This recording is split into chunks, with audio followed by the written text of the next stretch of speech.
The gospel lesson for the first Sunday of Christmas is from the Gospel of Matthew, the second chapter. And what I've done is I've put together that first Sunday of Christmas passage with the Epiphany passage. So Epiphany is January 6th, which is what, Friday, I think?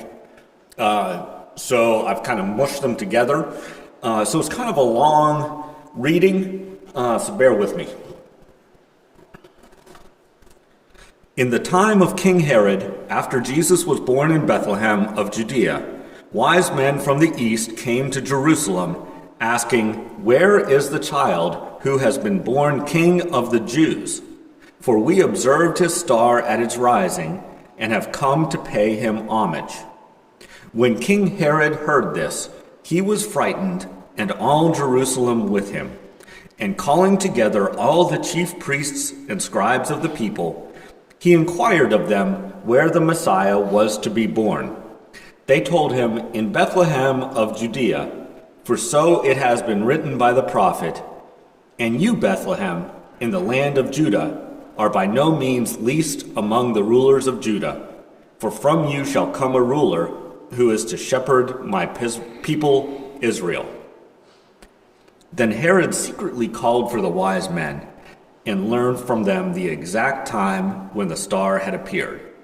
Then he sent them to Bethlehem, saying, "Go and search diligently for the child, and when you have found him, bring me word so that I may also go and pay him homage." When they had heard the king, they set out, and there ahead of them went the star that they had seen at its rising, until it stopped over the place where the child was. When they saw that the star had stopped, they were overwhelmed with joy. On entering the house, they saw the child with Mary, his mother, and they knelt down and paid him homage.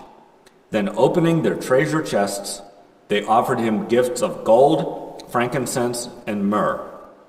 And having been warned in a dream not to return to Herod, they left for their own country by another road. Now after they had left, an angel of the Lord appeared to Joseph in a dream and said, "Get up, take the child and his mother, and flee to Egypt, and remain there until I tell you, for Herod is about to search for the child to destroy him." Then Joseph got up, took the child and his mother by night, and went to Egypt, and remained there until the death of Herod. This was to fulfill what had been spoken by the Lord through the prophet, "Out of Egypt I have called my son." When Herod saw that he had been tricked by the Magi, he was infuriated, and he sent and killed all the children in and around Bethlehem who were 2 years old or under, according to the time that he had learned from the Magi. Then was fulfilled what had been spoken through the prophet Jeremiah. A voice was heard in Ramah, wailing and loud lamentation, Rachel weeping for her children. She refused to be consoled because they are no more.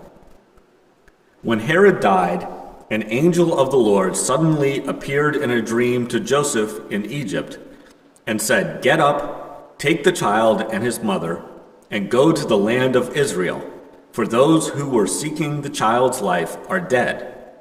Then Joseph got up, took the child and his mother, and went to the land of Israel. But when he heard that Archelaus was ruling over Judea in place of his father Herod, he was afraid to go there. And after being warned in a dream, he went away to the district of Galilee. There he made his home in a town called Nazareth, so that what had been spoken through the prophets might be fulfilled.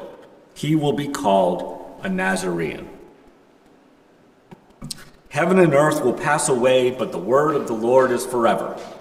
Thanks be to God. So the lectionary is a structured way of marching through the Bible each Sunday. Now, some preachers like Bob Morrison don't like using the lectionary, in part because it leaves stuff out. But I figure once I have preached on every passage that's in the lectionary, then I'll start looking elsewhere in the Bible. But for now, I'm going to stick with it. The lectionary is a 3-year cycle. The Gospel of John is sprinkled throughout all 3 years, but each year is primarily organized around one of the synoptic gospels. Year A for Matthew, year B for Mark, year C for Luke. The year starts with Advent, so we're just over a month into year A. I thought I'd take this opportunity to give you a thumbnail sketch of Matthew, since we'll be in it all year. The reason we have 4 Gospels is that they each have a different theme and a different main perspective, a different main teaching. The theme of Matthew is that Jesus is like Moses and is leading his people to freedom. The Torah, or Pentateuch, is the first 5 books of what we call the Old Testament: Genesis, Exodus, Leviticus, Numbers, and Deuteronomy. There's a story arc to the Torah that starts with one man, Adam, whose descendants include Jacob, renamed Israel. Jacob and his 12 sons moved to Egypt during a famine and are the fathers of 12 tribes. Their relationship with Pharaoh degenerates into slavery, so that Moses is raised up to lead the Israelites to freedom in the promised land of Canaan. Along the way, God enters into a covenant relationship with Israel, encapsulated in the 10 Commandments, and also gives them the law to help them fulfill their end of the covenant. They struggle to follow God's commands, particularly the prohibition against idolatry, so they're forced to wander in the desert for 40 years.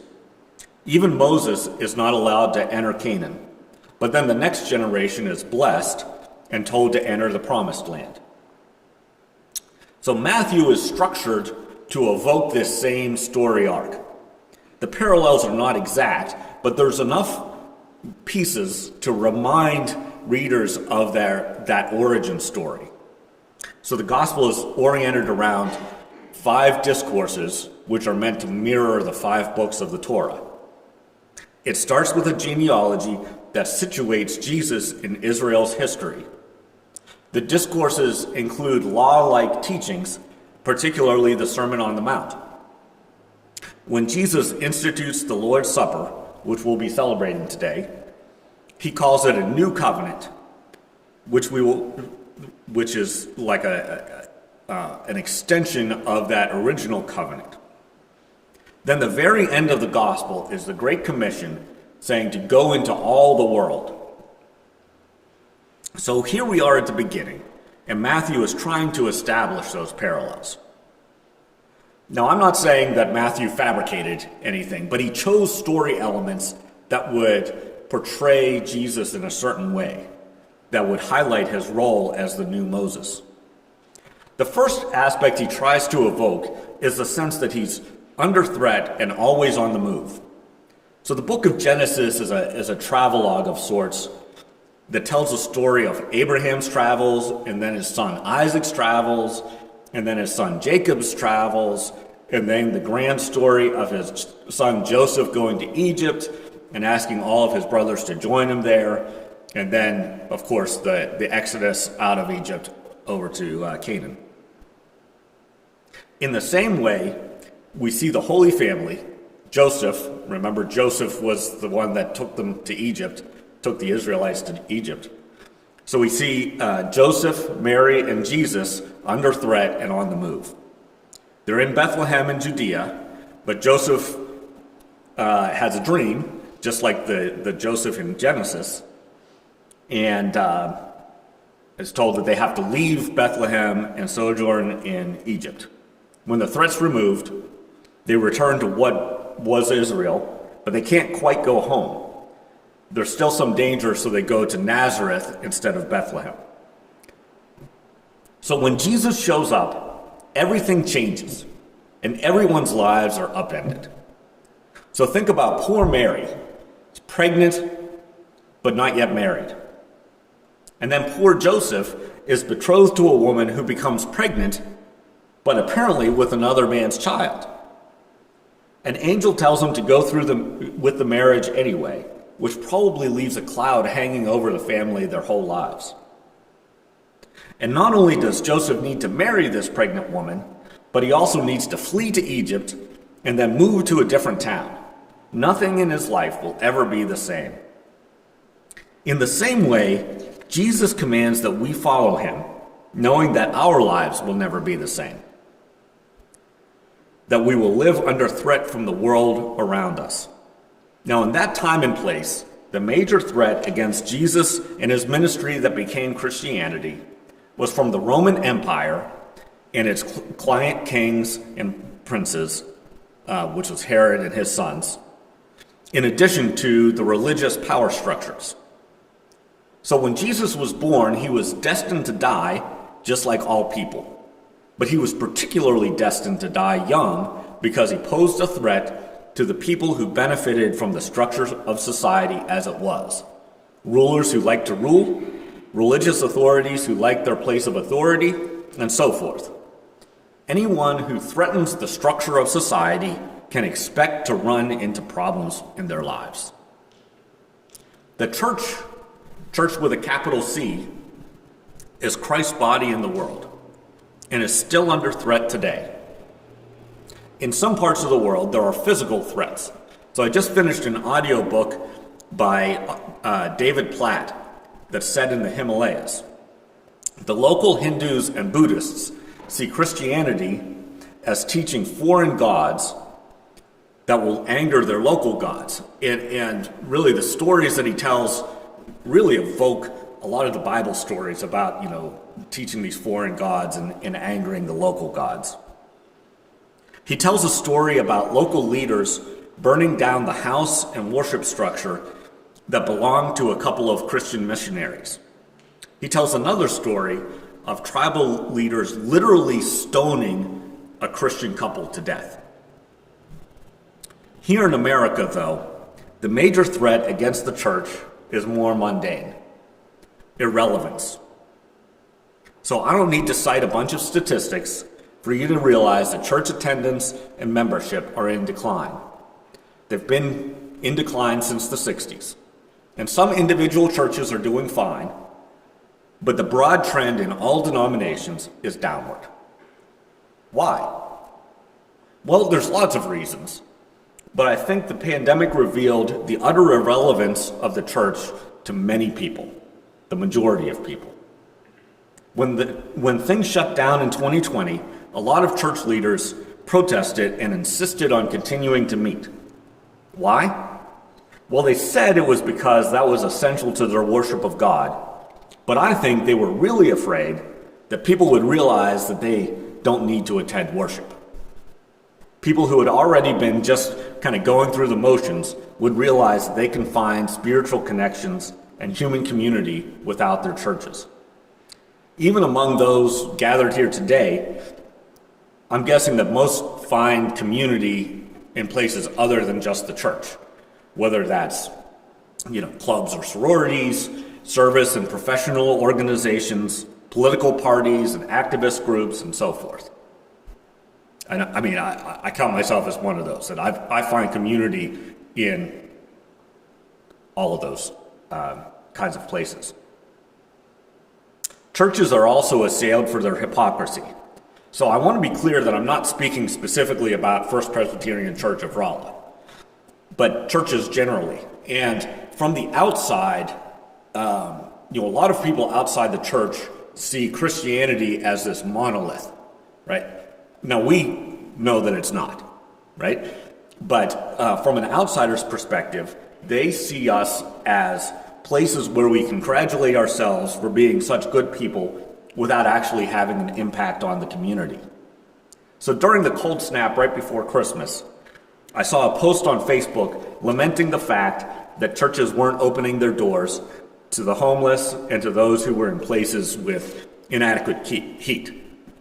So, saw that post, and my first reaction was, well, we support the mission, right?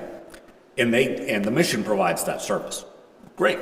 And in fact, some of us actually volunteer at the mission. My second reaction was, we have our own struggles, and we don't have the people or the systems in place to provide that kind of ministry, even for one night. So, there's reasons that we didn't do that. But the more I think about it, the more I think, there is that criticism is valid. It's just one symptom of a broader disengagement from the problems of the world. We talk about them and give money to support organizations that help people. And many of us are part of those organizations. Right? I look out and I see a lot of people who I know volunteer at the Mission or at Grace or at the food bank or lots of places in town. But is that enough? It's not enough for the unchurched people in Rolla to see us as reflections of the light of the world. So as I said, the gospel according to Matthew is full of Jesus' teachings of a new law. So we're in chapter 2. Next week will be chapter 3, which is the baptism of Jesus. And then in chapter 5, we have the Sermon on the Mount, which is the first of 5 discourses and the most explicit set of teachings, where he tells his followers to be salt and light for the world. He expands on Moses' teachings and moves the locus of the law from external to internal. Not only should people not murder, but they also shouldn't be angry. He says that they should love their neighbor and also that they should love their enemies. He says many other things and then says, "Everyone then who hears these words of mine and acts on them will be like a wise man who built his house on rock." We are to be not just hearers, but also doers. The 5th and last discourse ends in Matthew 25. In it, he says that he will sit on the throne of his glory and judge the nations. He will separate the nations between those who cared for the hungry, the stranger, the naked, the sick, and the prisoner, and those nations that did not. Throughout the gospel, Jesus teaches that we are supposed to care for one another, not just individually, but as a community and society and world. He commands us to transform the world. He is concerned not with personal salvation, or not only with personal salvation, but with the salvation of all people. So the task before us in this new year is to be doers of the word, not just hearers. So I want to return to that story about the missionaries in the Himalayas. So this couple moved to a little village, and they built a house and then a separate structure that they use for worship and ministry. They helped the villagers in their daily lives while also teaching about Jesus. Then one night, a group of militants knocked on their door with guns and torches. The leader pointed a gun at them and said that they needed to leave the village and never return. Once the couple was out of the building, they torched them and burnt both structures to the ground. So the couple moved on, but they stayed in touch with the people who had converted to Christianity while they were there. Sometime later, there was a natural disaster that destroyed many homes in that village. When the missionary couple heard, they gathered up all the people they could and returned to the village to help rebuild. Even though their lives had been threatened and their possessions destroyed, they returned. They continued to love their enemies. Afterwards, the leader of the militants, who had been the conduit for so much hate directed at them, felt the love of Christ through the missionaries and converted to Christianity. He donated land for them to rebuild a worship and ministry center. He himself became an outcast and subject to hatred from his former fellow militants, but God's love was stronger than their hate. That's what it means to follow Jesus' teachings. That's what it means to love your enemies. If you believe that Jesus loves you, shouldn't you share that love with others? We're not saved by our works, but we're saved for works. Jesus loves and redeems us into God's family so that we can serve others and bring them into God's family. The church is now and has always been countercultural. In first century Judea, that meant conflict with the Roman Empire, King Herod, and Herod's sons. That meant conflict with the religious authorities who benefited from collusion with those secular rulers. That meant death on a cross for Jesus, death by stoning for Stephen, persecution and jail and floggings and executions for many other followers of the way. Today, being countercultural means taking care of each other in an every man for himself world. It means teaching love instead of judgment. It means seeking out the people who others consider to be problems, to be ignored or eliminated, and trying to bring them into community. It means working for a world in which all people are valued and know the love of God in their lives. And in so doing, we will enter the promised land, a transformed world where God lives and reigns forever. Amen.